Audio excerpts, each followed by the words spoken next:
Olá, amigos, que a paz de Jesus esteja nos envolvendo hoje e sempre. É uma alegria e uma honra muito grande estar nesse canal novamente para estudarmos o Evangelho de Jesus. Então vamos nos colocar em posição confortável, respirar fundo, dedicar esses momentos para o nosso estudo.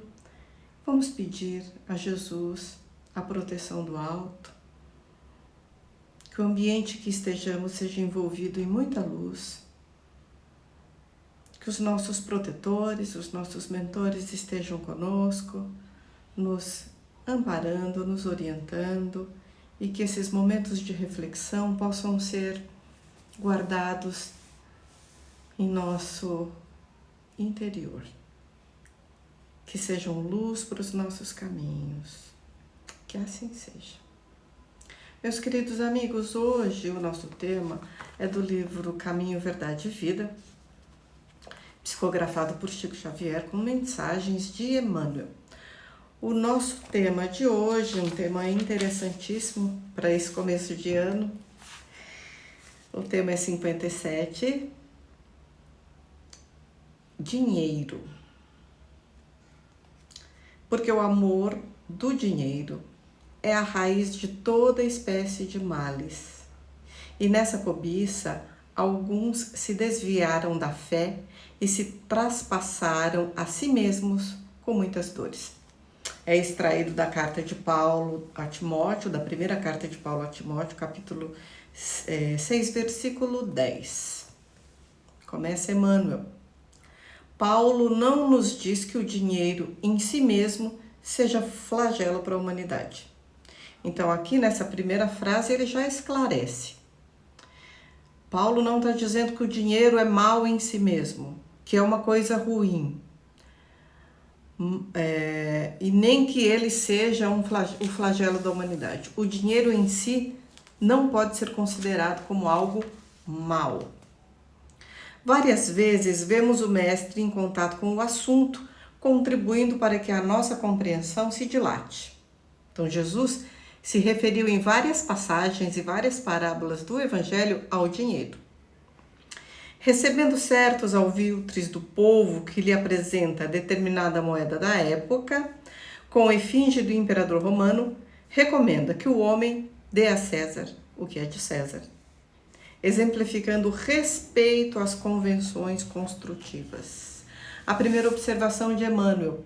Jesus, quando lhe apresentaram a moeda de César, estavam querendo colocá-lo numa situação difícil.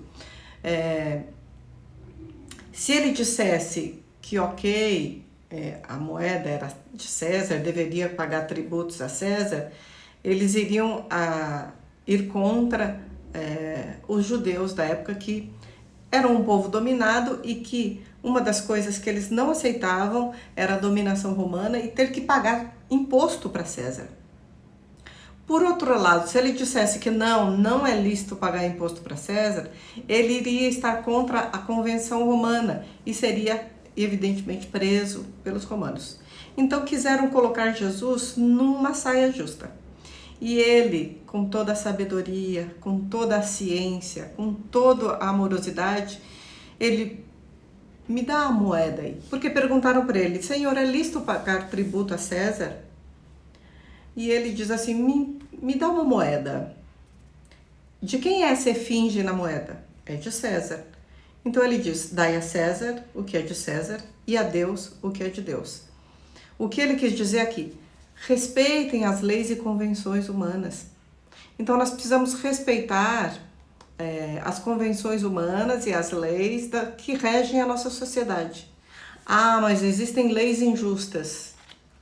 É bem provável que sim. Mas não nos cabe a nós infringir a lei, e sim trabalhar por um modelo que modifique a lei e as convenções sociais. Mas aqui Jesus quis mostrar que nós estamos vivendo no mundo e devemos respeitar as leis. Numa de suas mais lindas parábolas, emprega o símbolo da dracma perdida. A parábola da dracma perdida é uma mulher que está dentro de casa e ela perde uma das dracmas. Dracmas é uma moeda, é como se significasse centavos. E ela então procura pela casa inteira e quando ela acha essa dracma, ela chama as amigas e festeja. É um paralelo com a ovelha perdida. Nos movimentos do templo, aprecia o óvulo pequenino da viúva. Essa parábola do óvulo da viúva, no templo apareceram pessoas muito ricas que depositavam no gasofilácio, que era como se fosse um lugar de oferta, né? Depositavam muitas moedas e faziam questão de fazer barulho para mostrar, olha só como eu estou contribuindo com mais, como eu sou mais poderoso. E vem uma viúva e deposita um óbolo, uma pequena moedinha. E Jesus chama a atenção dizendo assim, olha, esse óbolo da viúva vale mais do que as muitas moedas de ouro que as pessoas ricas depositaram, porque ela deu do que não tinha. Então Jesus nunca apontou o dinheiro como um mal em si mesmo. Tanto que vem Emmanuel, o dinheiro não significa um mal. Todavia, o apóstolo dos gentios nos esclarece que o amor do dinheiro é a raiz de todos os males. O homem não pode ser condenado pelas suas expressões financeiras. Olha só, nós não podemos condenar as pessoas que têm muito dinheiro, de maneira nenhuma. E é o que mais nós fazemos, né? Nós olhamos quem tem muito dinheiro e que tem empresários, etc. E condenamos achando que aquilo é algo incorreto. O homem não pode ser condenado pelas suas expressões financeiras, mas sim pelo mau uso de semelhantes recursos materiais. Porquanto é pela obsessão da posse que o orgulho e a ociosidade, dois fantasmas do infortúnio humano, se instalam nas almas, compelindo-as aos desvios da luz eterna. Então aqui, meus queridos amigos, o que Jesus quis dizer e que Timóteo chama a atenção nessa carta, que Paulo chama a atenção nessa carta a Timóteo, é o cuidado com o apego ao dinheiro. O dinheiro é uma ferramenta, é um recurso concedido a nós por Deus, de acordo com o nosso merecimento, para que possamos fazer bom uso dele. Então, o dinheiro não é mal em si, mas o uso desviado dessa ferramenta que é mal e que traz infortúnios e dores ao homem. Ora, façamos a seguinte comparação. O dinheiro é uma ferramenta, tal qual uma enxada é uma ferramenta. Então, uma enxada na mão de um lavrador que utiliza para lavrar a terra para o bem, ela é excelente. Mas se alguém pega essa pá com intenção de machucar alguém ou de ferir alguém, não é a ferramenta que é mal em si, mas quem está por trás dela, que faz uso dela, é que realmente emprega para o mal. Então o dinheiro é uma coisa boa e necessária, porque é por meio dele que nós possamos trazer o progresso, é por meio dele que é feito incentivo à ciência, às pesquisas científicas para desenvolver melhor a saúde, é por meio dele que se tem o progresso, é por meio dele que alguém monta uma empresa e emprega funcionários. Olha só, é por meio dele em que se fazem grandes obras, mas o mau uso dele é que é prejudicial. Então quem vai responder pelo mau uso é quem emprega de maneira inadequada. E a gente pensa sempre em quem tem muito dinheiro, né? Jesus falou que é difícil um rico passar, é mais fácil um camelo passar para o fundo de uma agulha do que um rico ganhar o reino dos céus. Primeiro que camelo não é o animal que Jesus falava. A tradução nos diz que camelo é uma linha grossa. É difícil de passar, mas passa. O que Jesus quis dizer é que normalmente o dinheiro muitas vezes corrompe o ser humano. Na verdade, não é o dinheiro que corrompe. O ser humano se deixa corromper pela cobiça ao dinheiro, porque dinheiro significa posse e dinheiro significa poder. Então, os grandes casos, né, de pessoas que se perderam por causa de uma grande fortuna, decorre do fato do mau uso que eles fizeram desse poderoso instrumento concedido à humanidade.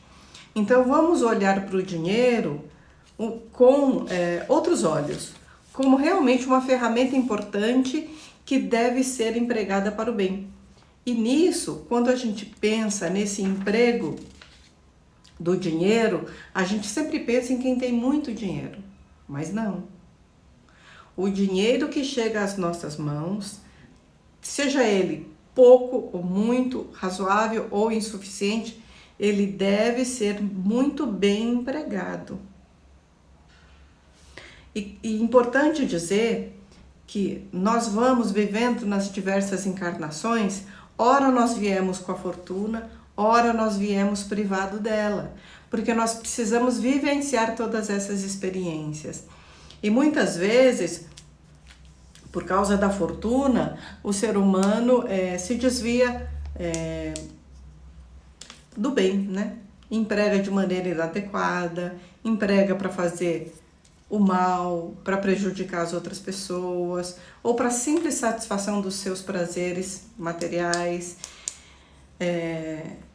E é importante que nós, olhando a carta de Paulo a Timóteo, nesse capítulo 6, ele começa com os deveres dos servos, que os servos devem obedecer aos seus senhores e os seus senhores devem tratar bem seus servos. Então, seja em qual posição que nós estejamos, né, é preciso cumprir com as nossas responsabilidades aqui na Terra. Mas antes desse versículo citado por Emmanuel, olha o que Paulo diz a Timóteo.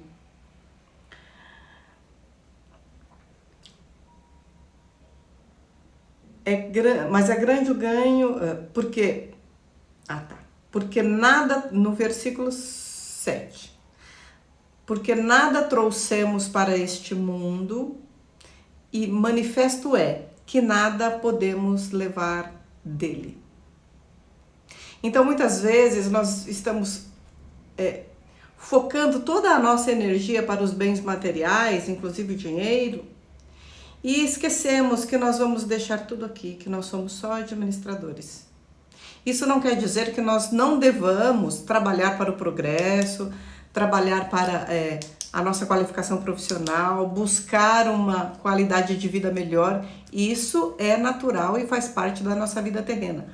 Mas esse foco não deve ser o nosso único foco na vida.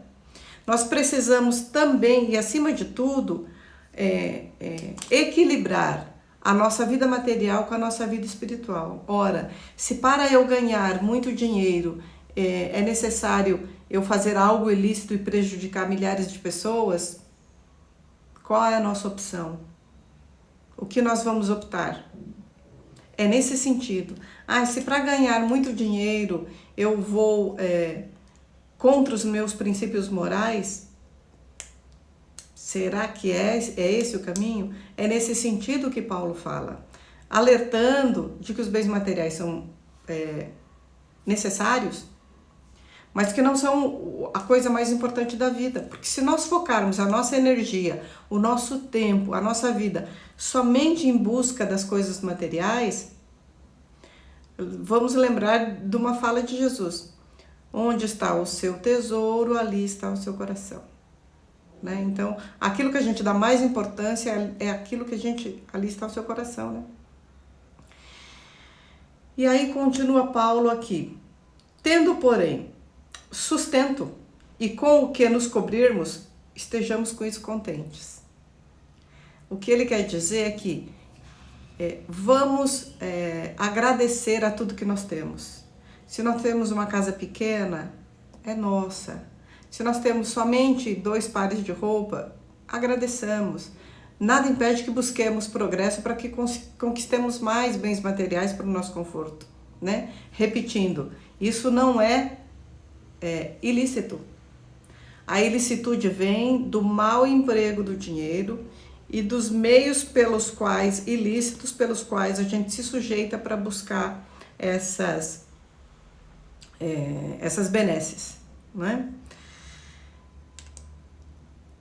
E continua Paulo, mas os que querem ser ricos caem em tentação e em laço, e em muitas concupiscências loucas e nocivas, que submergem os homens na perdição e ruína. É o que a gente estava falando. Muitas vezes, né, as pessoas deixam de lado as suas crenças,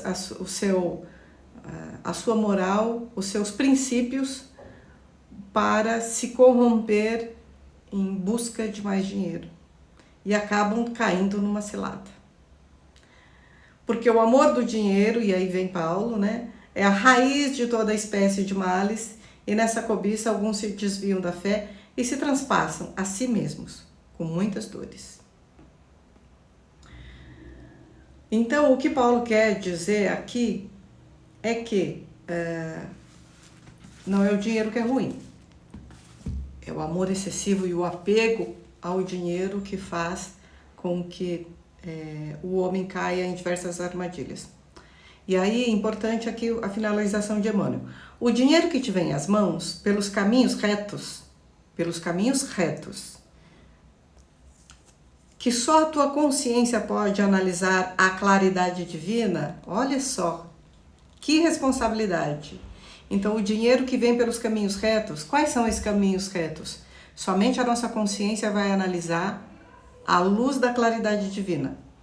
Então, esse dinheiro que vem pelas nossas mãos, pelo caminho reto, é um amigo que te busca a orientação sadia e o conselho humanitário. Então, quando nós recebemos o dinheiro que vem pelos caminhos retos, essa ferramenta busca o destino correto, né? Olha, a orientação sadia e o conselho humanitário. Responderás a Deus pelas diretrizes que lhes deres, e ai de ti, se te materializares essa força benéfica no sombrio edifício da iniquidade. Então, responderemos pelo destino que nós damos ao nosso dinheiro. Ele está sendo direcionado para o bem?